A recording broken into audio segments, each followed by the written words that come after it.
refait la Réunion. Nous, Olivier Bassan, Jean-Louis Rabou, Éric Michel. 02 62 234 567 jusqu'à 9h-5. RTL Réunion refait la Réunion comme Alex par exemple. Bonjour à vous Alex. Bonjour. Bonjour Alex. Bonjour Madame Fontaine, bonjour messieurs. Moi, je voulais vous dire, ce week-end, il y a eu une grande réunion du Front National à Fréjus dans le Var et on a appris donc que le nouveau slogan du FN, ce serait « Au nom du peuple ». Alors bon, moi je vais vous dire que personnellement, je fais partie du peuple français et je refuse que le FN parle en mon nom. Hein.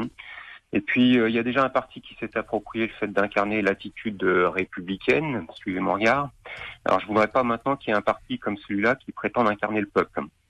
Bon, ensuite, Marine Le Pen a déclaré ce week-end qu'elle attend ses adversaires pour la présidentielle. Alors là, je veux rassurer vos auditeurs et tous les Français d'ailleurs, peu importe son adversaire, au deuxième tour, la candidate du FN aura de toute façon droit au nom du peuple, le nom N-O-N. Hein. C'est, pour reprendre une phrase très drôle et très vraie de François Asselineau, je dirais tout simplement qu'au deuxième tour, même un âne battrait Marine Le Pen. Hein. Ah, ça c'est vos propos. Vous répétez les propos de François Fillon, mais en tout cas, il n'engage que vous.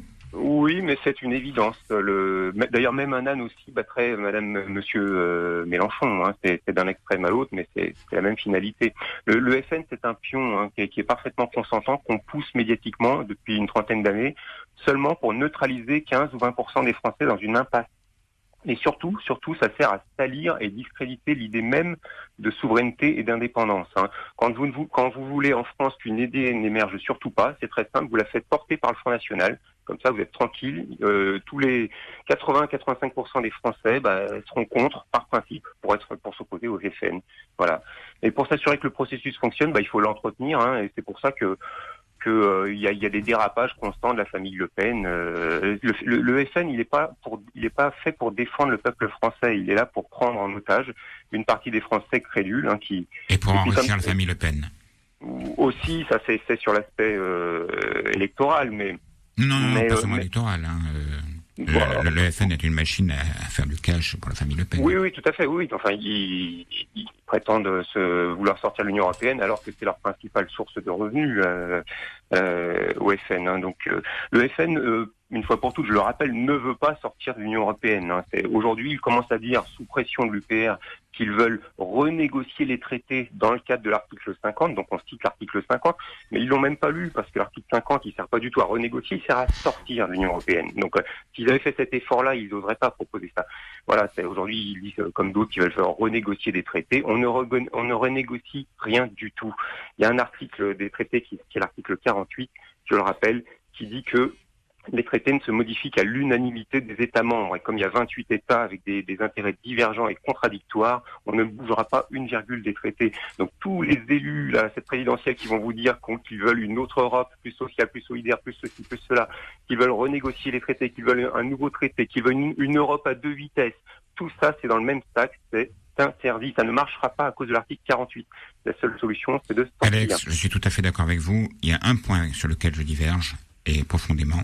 Oui. Le FN ne croyait pas qu'il n'y a aucun risque. Mettez encore dans les 5-6 mois qui viennent 2 ou 3 attentats et je crains sincèrement que Madame Le Pen puisse passer au deuxième tour de l'élection présidentielle. Et ça c'est un danger capital. Vous faites partie de ces nombreux médias qui entretiennent cette peur. Et c'est on devrait pas en parler. Et puis c'est tout. Regardez ce qui s'est passé dans le Nord. Le FN a perdu de très peu. Oui, mais au deuxième tour, depuis la situation, c'est encore vous avez un front de très peu et beaucoup plus faible que ce que l'on croyait. Au niveau national, vous aurez un énorme barrage, quoi qu'il arrive. Mais je souhaite sincèrement. Que ce soit. Donc il faut arrêter d'agiter cet épouvantail. Au deuxième tour, même un âne battrait Marine Le Pen. Et donc, le nouveau serait le slogan, ça serait le nom du peuple, N-O-N. Voilà. Alex, merci pour votre intervention sur notre antenne ce matin. Frédéric, bonjour à vous. Bonjour Frédéric. Oui, bonjour à vous tous. Bonjour Frédéric. Frédéric. Oui, bonjour à vous tous. Je voulais juste intervenir sur la récente position de Monsieur Hollande et de Madame Merkel quant à l'avenir de l'Europe. Il y a cela une quinzaine de jours, ils se sont, émus de l'avenir de l'Europe, qu'ils voient d'un mauvais œil. Je crois que Madame Merkel a dit que l'Europe était dans un état critique. Donc, ça veut dire qu'on n'est plus très loin de l'anéantissement de l'Europe. Et je pense que aujourd'hui, l'Europe, on ne peut pas dire que ce soit une démocratie.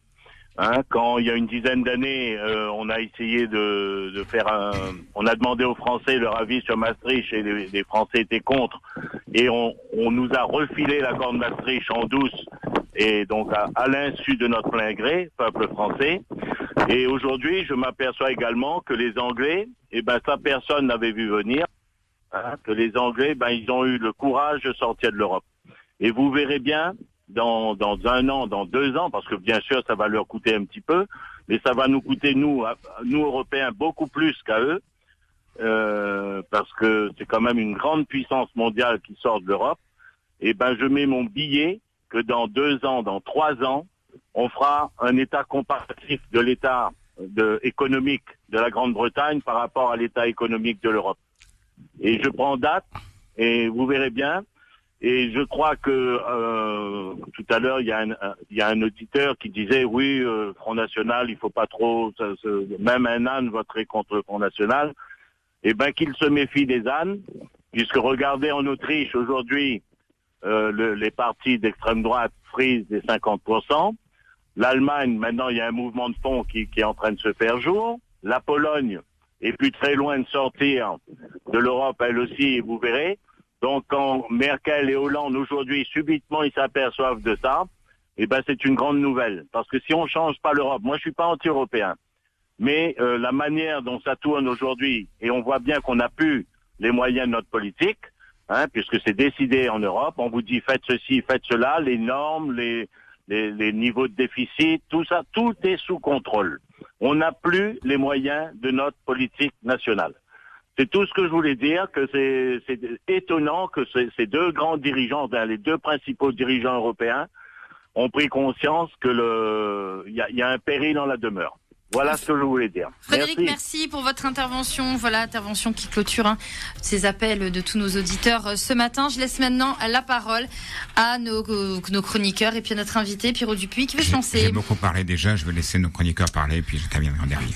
Alors, messieurs. Très rapidement, simplement, dans ce que vient de nous dire Frédéric, c'est le bon sens incarné. Que demande le peuple et que demande le peuple? Il faut l'écouter. Depuis 2012, on a un gouvernement socialiste en France qui a masqué les réalités et qui a fait l'inverse de ce pourquoi il avait été élu. Et on n'aura jamais vu l'extrême droite, ou en tout cas le Front National en France, aussi haut qu'il ne l'est aujourd'hui. Donc si le Front National est aussi haut aujourd'hui, c'est parce que le Parti Socialiste et les dirigeants, ceux qui nous dirigent et qui nous gouvernent aujourd'hui, n'ont pas été capables de répondre aux vraies questions et aux vrais problèmes qui se posent en France. Les occulter, ça n'est pas les régler, évidemment. Alors Frédéric voit dans le futur, grand bien lui fasse. Moi, j'aime voir le présent et le passé. Le passé, pour moi, c'est que l'Europe, c'est la paix depuis un certain nombre de décennies. Le passé, c'est aussi, on a beaucoup parlé d'agriculture ce matin. Moi, j'ai le sentiment que la crise agricole, si on veut l'appeler ainsi, elle est aussi vieille que la République.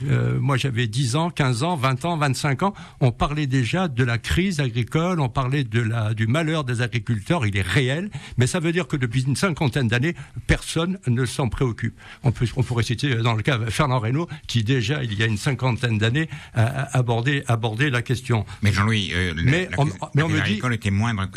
Au moment de la PAC, par exemple, les agriculteurs ne se plaignaient pas. Moi, j'ai toujours connu des agriculteurs se plaignant, mais à juste titre. Attention, Pierrot Dupuis, à juste titre. Mais comme on me dit que dans 7 mois, tout va changer, vivement le mois d'avril, nos agriculteurs seront heureux et les retraites des agriculteurs seront enfin reconsidérées.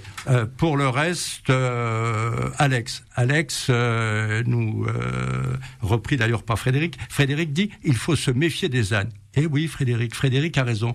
Il faut se méfier des ânes, puisque question identitaire, question sécuritaire, question liberticide, la droite n'a plus grand-chose à envier au Front National. Toujours en revenant au passé, je me rappelle, il y a une vingtaine d'années, les seuls à parler identité, à parler étranger, à parler sécurité, c'était le Front National. Et aujourd'hui, c'est devenu le discours commun de la droite et de l'extrême droite. Il suffit de lire les programmes et les livres, puisque ces gens font des livres, de messieurs Fillon, Sarkozy.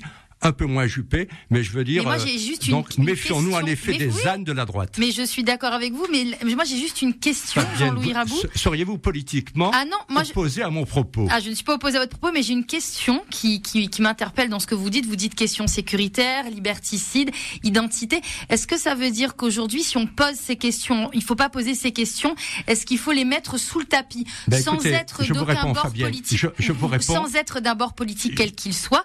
Est-ce qu'il faut éviter ces questions pour mettre en avant le Front National? C'est juste ma question. Je vous réponds, Fabienne, et je vais aller plus large au niveau politique. Je condamne aussi, ce matin, aux Invalides, François Hollande rend hommage aux victimes du terrorisme. Moi, je trouve que c'est nourrir ce climat anxiogène qu'évoquait un de nos auditeurs, c'est faire de la politique, de l'exploitation politicienne. Je trouve que ça n'est pas bien. C'est vrai que les attentats, c'est terrible, ça concerne le pays, c'est dramatique. C'est 240 personnes qui ont été tuées, sans parler des blessés. Mais savez-vous, Fabienne, qu'il y a 24 000 morts brutales tous les ans en France. Par brutal, on entend crime, accident de la route, suicide. C'est ça la réalité. Et ce matin, François Hollande fait un commerce des victimes du terrorisme. Vous voyez, c'est un homme prétendu de gauche ou présenté comme de tel qui vous le dit. Je trouve scandaleux la cérémonie d'hommage ce matin, qui est pas scandaleuse, mais c'est de la politique politicienne, c'est-à-dire au ras du caniveau, c'est pas très bien. Pierrot Dupuis pour conclure. Oui, je vais pas rebondir sur les propos de Jean-Louis Raboud, je lui laisse la responsabilité, je suis pas tout à fait d'accord. S'il vit en métropole actuellement, et moi j'en reviens et j'y repars malheureusement, je vais vous dire que l'ambiance, elle est là, il n'y a pas besoin de François Hollande pour en rajouter. Non, je voulais revenir sur ce qu'a dit, et je voulais dire aussi à Jean-Louis Raboud que ce n'est pas toute la droite qui joue sur ces. Alors c'est des thèmes majeurs quand même. Non. Les thèmes dominants. Non, je note que vous avez dit que Juppé, c'était quand même beaucoup moins. Exactement. Le Maire, c'est quand même beaucoup moins. Et pour le moment, dans les sondages, Juppé est largement en tête par rapport à Sarkozy. Alors reconnaissez au moins cela. Ce n'est qu'une petite partie de la droite qui joue sur ce Fillon plus Sarkozy, ça fait quand même la moitié de la droite. Non, c'est pas la moitié de la droite. Vous verrez et vous serez de la surprise. Par contre, au niveau européen, moi je dis que d'un mal peut sortir un bien. Je souhaiterais que la France, l'Italie, l'Allemagne se retrouvent et fassent une nouvelle Europe. Qu'on conserve celle-là, parce qu'on ne peut pas faire autrement, les traités sont signés, mais que l'on aille beaucoup plus loin, que par exemple on fasse une vraie démocratie au niveau européen, qu'il n'y ait plus de droit de veto, que les décisions soient prises et qu'il y ait un parlement de ces trois pays. C'est une dictature l'Europe, Pierrot? Non, je dis pas que c'est une dictature. Mais si c'est pas une démocratie, c'est une dictature. Non, qu'on fasse pas dire ce que j'ai pas dit. Ce n'est pas une dictature, mais c'est pas une vraie démocratie au sens où par exemple certains peuvent avoir un droit de veto. Or, on sait que l'Angleterre a fait capoter un nombre important de projets capitaux pour l'Europe, uniquement parce qu'elle avait une seule voix. Et ça, c'est pas normal dans une démocratie. Et ce sera le mot de la fin, malheureusement. L'émission est toujours trop courte. En tout cas, merci à tous les auditeurs qui nous ont contactés ce matin. Merci à Pierrot Dupuis qui était avec nous aujourd'hui. Merci à Jean-Louis Raboud. Merci à nous, Olivier Bassan. Demain, je laisse de nouveau la maison à Éric Michel. Et puis, je vous retrouve dans quelques instants pour un flash d'information de 9h en direct depuis la Salette avec Noël Técher. Merci à vous. Sur RTL Réunion, on refait la réunion. nous, Olivier Bassan, Jean-Louis Raboud, Éric Michel.